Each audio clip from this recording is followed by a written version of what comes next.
Chapter 14. "This is a joke, right?" Murphy was saying. "It's another trick." "Sure it is," said Alex. "Terry's still mad that the wimps lost the treasure hunt, and this is his mature way of showing it. Did he pay you off to go along with it, Dave?" "It's no joke," said David, shaking slightly in his wet clothes. He and Terry were standing in front of the fireplace, drying off. They were facing the remaining party guests, tentative smiles and laughs that turned to expressions of horror as they began to realize that this Halloween trick might be for real.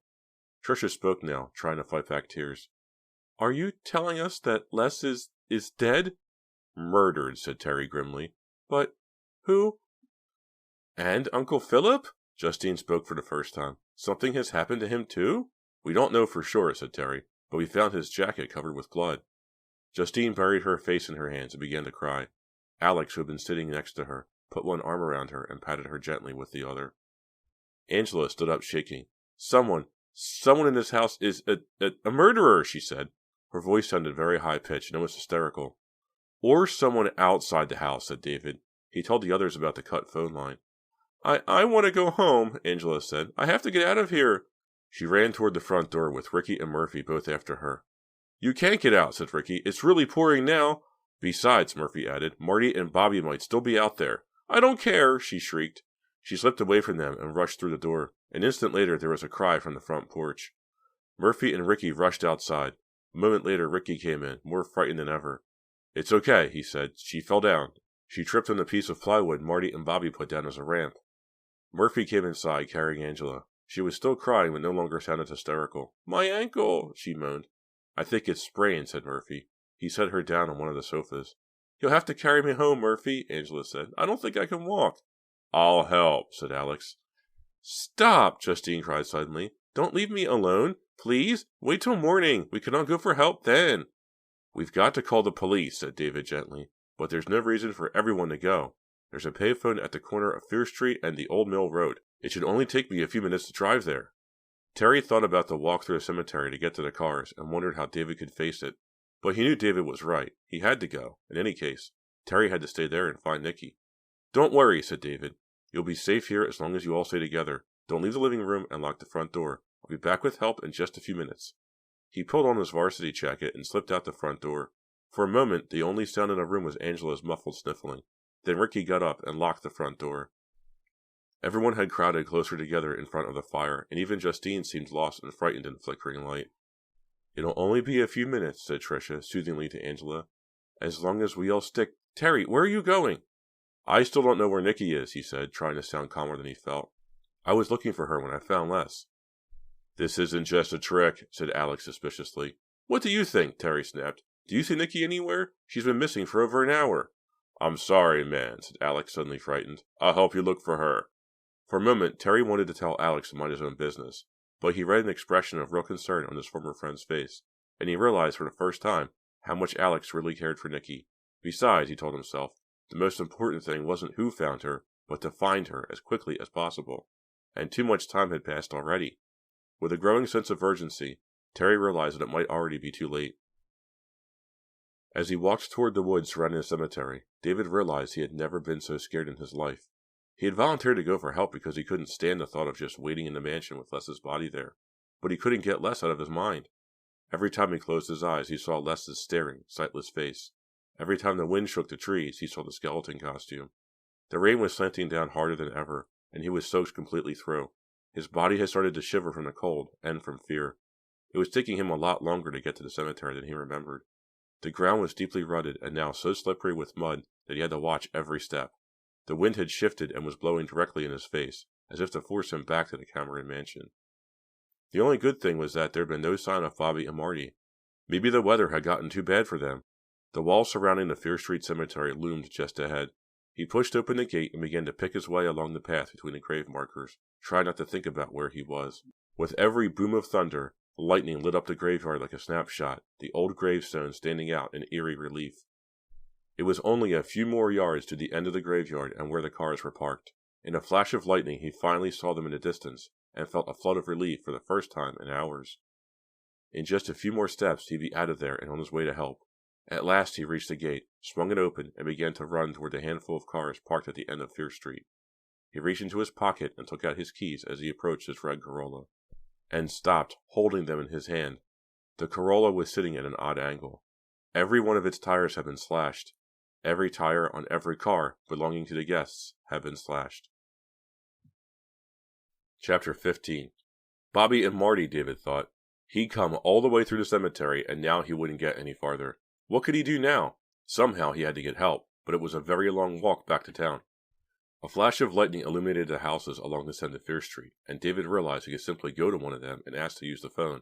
Never mind that half the houses were abandoned, and the other ones were supposed to be haunted, or that it was so late. This was an emergency. He stood looking at the nearest houses a moment, then set out for the closest one, and was stopped by the roar of a motorcycle. Bobby and Marty, both on Bobby's motorcycle, came roaring out from behind the cemetery, and stopped directly in his path. "Going somewhere, David?" Bobby said. "The party's in the other direction," added Marty. "We thought maybe you'd help us get back in." "Especially when you see what'll happen if you don't," said Bobby. Both boys' words were slurred, and David realized they'd been drinking heavily, probably since they had crashed the party earlier. "Come on, David," said Marty nastily. "What do you say?" Suddenly, David had had enough. After everything that had happened, he wasn't going to let himself be pushed around by a couple of bullies. A nagging voice in the back of his mind reminded him that Marty and Bobby might be murderers, but he dismissed it. They were too cowardly to do anything really terrible, he thought. Besides, he was too angry to think straight. "Get out of my way," David said angrily, and took another step toward the house across the street. Bobby revved his engine. "Hey, cool your jets, man," he said. "David seems to have forgotten his manners," Marty said. He had pulled the heavy chain out of his jacket, and, holding it menacingly, stepped off the bike. "I don't have time for this," David said, furious. "Something terrible has happened." "Something even more terrible is about to happen," said Marty, taking a step toward him. "To you." For the first time since Marty and Bobby had showed up, David began to be afraid of them. He realized they had been drinking too much to know what they were doing. All right, David said, backing up. "Take it easy." "Hey, what's the matter, man?" said Marty. "Don't feel so brave anymore?" "Look," said David, searching desperately for a way to escape. "I don't have any problem with you guys, so why don't you just go away and leave me alone?" "No can do," said Bobby, just behind Marty. Both bikers were so intent on violence that David realized his only hope was to get away from them. He spun around and, slipping on the wet ground, dashed back into the graveyard. Bobby and Marty were right behind him. They moved surprisingly quickly, considering how drunk they were. David ran down a long path, a blur of tombstones flying by on either side of him. He was heading toward the wall and then to the Fear Street woods. "Ow!" He caught his foot on a root and went down in the mud. He was just pulling himself to his feet when Bobby and Marty caught up to him. "Hey, dude, wait up," said Bobby drunkenly. "You shouldn't have run away. It could be dangerous." Marty cocked his arm and took a swing at David's head. David easily ducked, but he slipped again and felt a sickening crack as his head hit the corner of a gravestone. He saw a bright flash of light, and then everything went dim, as if someone had pulled a curtain down over his head. Through the curtain, he could faintly hear Bobby's and Marty's voices. They seemed like figures in a faraway place. "What'd you do?" said Bobby's voice, sounding frightened. "Nothing," said Marty. "He slipped and hit his head." "He looks hurt bad," said Bobby. "What if he dies?" "Then we don't want to be anywhere around here," said Marty. "Come on, let's move him out of sight." David knew they were talking about him, but somehow the words didn't make any sense. He was very sleepy. He felt himself being dragged along the ground. The light became dimmer and dimmer, and then faded out completely. Chapter 16. Terry didn't really like the idea of Alex helping him find Nikki, but he realized it made sense. Too much time had passed already. Please, he thought. Please let her be okay. "I've already checked on the second floor," he told Alex. "Why don't you check it again in case I missed something?" "Wait," said Justine. "I'll go. I know the house better than anyone." "I'll go with you," said Alex. "No, Alex," she said sweetly. "You wait in the living room with the others, in case anything happens." Alex was about to protest again, but Justine leaned over and kissed him on the cheek. "Please, let me do this. I feel so terrible about everything that's happened. At least, let me try and help Terry." Grumbling, Alex went back to join the others by the fireplace. "Thanks, Justine," Terry said. "Please be careful." "I promise," she said. "Why don't you check down here while I go upstairs?" Terry nodded. The only place he hadn't looked was the basement. He didn't really think Nikki would have gone down there alone, but he couldn't think of anywhere else to look. As he started down the dark, narrow steps, he could hear the others talking in hushed, frightened tones back in the living room. "Please," he kept thinking over and over. "Please, please, please." This was the first time he'd gone down to the basement. Each step creaked like something alive, and he wondered if the stairs were strong enough to hold him. The flashlight showed thick ropes of cobwebs and splintered, dusty beams. It was obvious that Justine and her uncle hadn't done any renovations on this part of the house. The basement itself was jammed full of old boxes and splintered boards. He jumped as something skittered across the floor behind him. It's just a mouse, he told himself. At least, I hope it's a mouse. Nikki can't be down here, he thought. He wanted to call out her name, but knew she couldn't hear him even if she was there. He heard another noise, a kind of thumping from the far end of the low, dark space. In the circle of light, he saw a large storage closet set against the wall. Gingerly, he approached it and yanked the door open. Inside was what he thought at first was a bundle of rags, and then the bundle moved. It was Nikki. She stared up at him with a dazed expression. Terry? Funny face! Terry dropped to his knees and put his arms around her. He held her tightly, overwhelmed with relief that she was alive. Finally, he let her go and shone the flashlight so she could see his face. Are you all right? He said. Where are we? Asked Nikki, looking around in confusion. In the basement of Justine's house, said Terry. In a closet. The basement, said Nikki. How on earth did I get... I don't know, said Terry. What happened to you? I'm not sure, she said. I think someone knocked me out. Knocked you out? Terry felt his heart begin to race. He searched Nikki's face and saw that she had a large purple bruise on her forehead. Tell me what you remember, funny face. Nikki pulled herself to her feet and brushed the dust off her red gown. She squinted, remembering. Right after we had that silly argument, she said, I went back up to Justine's room. It was really dark and spooky, but I kept thinking there had to be something I'd missed, something that would explain the strange way Justine's been acting. I went back in the secret closet, Nikki went on, and this time I noticed a shoe box on the floor.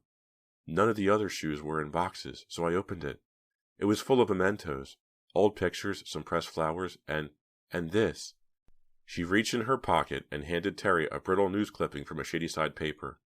Terry took the clipping and shone the flashlight on it. In growing confusion and disbelief, he began to read. Local couple killed in fiery crash.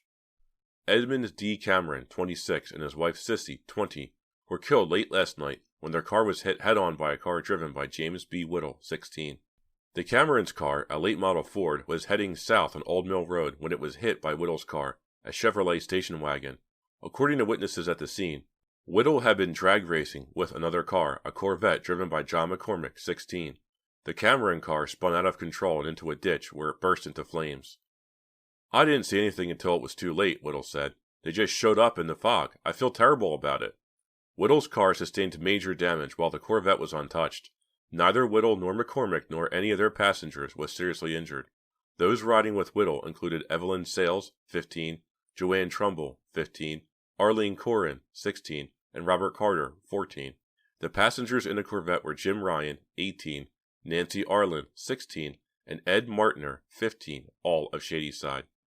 The Cameron couple are survived by a daughter, Enid, age 1. No charges were filed pending police investigation.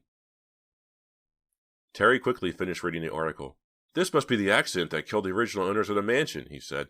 What a horrible way to die, burning to death in a car? Yes, agreed Nikki. No wonder it made Justine crazy. What are you talking about? Said Terry. Terry, the couple who were killed in that crash. They were Justine's parents. Terry just stared at her.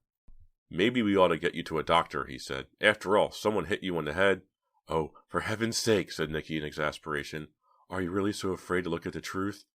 But Justine's parents, Justine, doesn't make any sense, Terry protested. Besides, the clipping says her daughter was named Enid. Remember, that's the name I saw in those prescriptions, Nikki said. Besides, look at this. She reached in her pocket for something. It was a driver's license showing Justine's picture and made out to Enid J. Cameron. Terry looked at it, shocked. Well, he said finally, I guess Justine isn't a distant cousin after all. But why would she want us to think she's someone else? You still don't understand, do you? Said Nikki. Did you notice the names of the people in the accident? Quickly, Terry scanned the clipping again. Whittle, he said. McCormick. Sure, there's some of the same names as some of her friends, but so what? Shadyside is a small place. Terry, they're not just the same names as some of her friends. They're the names of her parents. Didn't you see your father's name? Jim Ryan? I guess I just skimmed it, admitted Terry. But what about the other names? Joanne Trumbull, Arlene Corrin? Arlene is my mother, said Nikki. Corrin is her maiden name. Terry just stood a moment, thinking about what Nikki had told him. He didn't want to think about what it might mean. There's another thing, Nikki went on. Did you see the date of the article? Yeah, let's see, said Terry, doing some quick mental arithmetic. 28 years ago. And then he realized what that meant. So Justine is nearly 30 years old, Nikki finished for him. Terry, she's not a high school student. She's a grown woman. A double life, said Terry. He let out a low whistle. I wonder what Justine would say if she knew you found this stuff. I think she already knows, Nikki said, or somebody does. After I put away the shoebox, I started back to tell you what I'd found. Before I could close the secret door, someone must have snuck up on me. I remember bending down to pull the door shut, and the next thing I knew, I was in this closet. She touched her finger to the bruise on her head. Terry leaned down and gently kissed the bruised spot. Thank heaven nothing worse happened to you, he murmured. Nikki looked carefully at his face. What do you mean worse? She said. Terry, is there something you're not telling me? Oh, Nikki, he said. He squeezed her hand, hard. So much has been happening. Quickly, he told her about finding Les's body and Philip's blood-stained jacket. When he finished, Nikki was paler than ever. So you can imagine, he said, how worried I was. I thought that maybe you had been... I can't imagine why she let me go, Nikki said. She just must not have had the time to do with me what she did to Les. She, said Terry. You think Justine killed Les? Who else could it be, said Nikki. Terry, look at the facts. First, there was the invitation list. Okay, he said, thinking. So Justine invited us, the children of the kids who were in that crash. That's right, said Nikki, and only us. Didn't you think it was strange that she insisted no one else could come to the party? Not even as a date? Yeah, I see what you mean, said Terry. I guess we're still having a hard time believing it. That's why she's getting away with it, said Nikki, because no one would believe the sweet, innocent Justine could be a murderer. But Terry, we have to face it. Justine had us here to this party for only one reason. She paused, then went on, her voice suddenly shaking. For revenge. Chapter 17. Nikki, Terry said. We've got to get back upstairs quick. David went to get help, so if Justine's planning anything else, she'll do it soon, before the police get here. Without another word, Terry and Nikki raced up the basement stairs and back into the living room. Everyone was sitting as Terry had left them, huddled close to the fireplace, looking scared and miserable. Everyone but Justine. She was sitting on the edge of one of the chairs, a strange look of excitement on her face. When she saw Terry and Nikki, she smiled her most open, friendly smile. Oh, good, she said, as if nothing had happened. You found Nikki. Now, we can get on with the rest of the party. Get on with the party, Terry said, flabbergasted. How can you even think of such a thing? Justine, we know the truth. We know you murdered Les. For the next few seconds, no one could hear anything because everyone was talking at once. Have you guys been drinking? Murphy demanded. I know what this is, said Alex. It's the last try of the wimps to scare the rest of us away, but it won't work, Terry. Forget it. Listen to me, Nikki shouted. I have a newspaper clipping. It proves... Before she could reach for the clipping, Justine suddenly started laughing and clapping her hands. Everyone turned and stared at her. Perfect, she said. Nikki, Terry, you both are perfect. You're even better than when we rehearsed it. If I weren't in on it, I'd even believe you thought I was a murderer. You mean, guessed Tricia. This is just another... It's another surprise, said Justine. The next to last one of the evening. And I'm sorry if it frightened some of you, but what's Halloween without a good scare? She's lying, shouted Nikki. Don't listen to her. This isn't a trick, Terry added. Tricia, Alex, all of you, listen to us. Think about what's happened. What about Les? Tricia asked, suddenly suspicious. What about him, said Justine. He was in on it, too. Come off it, Justine, Terry said. Les is dead. I saw his body. And you killed him. Justine laughed again, as if this were the best joke she'd ever heard. You can stop now, Terry, she said. I think everyone has gotten the point. You're denying you killed him, said Terry.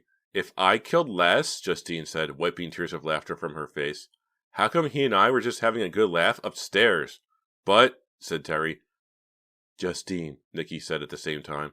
I saw your... Justine cut them both off. Come on, guys, lighten up. Forget about Les.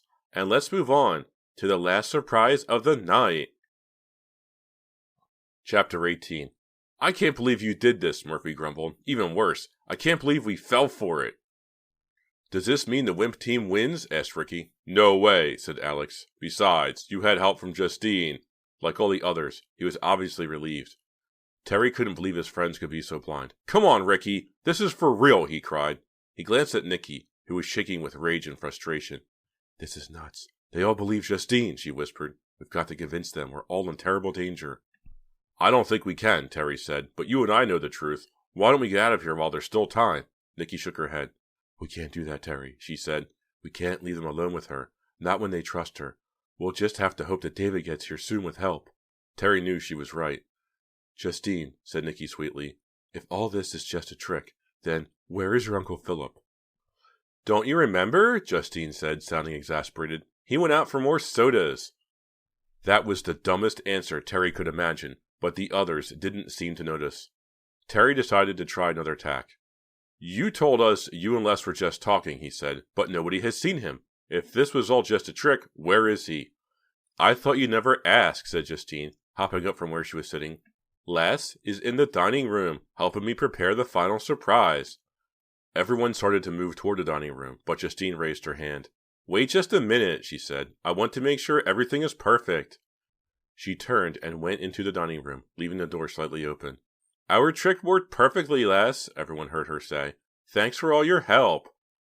From the other side of the door, Terry and the others heard Justine continue to chat with Les. Terry felt the hair in the back of his neck prickle. Then Justine reappeared at the door. Come on, everybody, she said. Everything's ready for you now. Everyone hurried into the dining room, with Ricky and Murphy supporting Angela as she hopped on one foot. In the center of the room was a long, polished table with a big candelabra in the middle. Around the table were small gift-wrapped boxes at each place. At the head of the table sat Les. He was wearing big, oval-shaped sunglasses that reflected the candle's glow. Find your places, Justine said. Each box has a name on it. But no one paid any attention to the gift boxes. Instead, they all crowded around Les. Murphy balled up his fist and half-jokingly held it in Les's face. Hey man, you scared us silly, he said. We were actually worried about you. Yeah, Alex agreed. I never thought I'd be glad to see you. Les didn't answer. It was such a good trick, Les, said Tricia, but it wasn't fair to pull it all on your own team. Why didn't you say something? Les didn't answer. Terry looked at him more closely. Something wasn't right. Les wasn't moving. Not at all. Terry touched his friend on the shoulder, and Les slowly toppled off the chair onto the floor. The dark Les's flew off, revealing his staring and very dead eyes. He's dead, Terry said, feeling cold all over. I knew it. Someone screamed. I think you're going to be sick, Tricia said. Terry turned quickly, just in time to see Justine dart outside, slamming the door behind her. An instant later, a key turned. Terry knew without looking. They were locked in.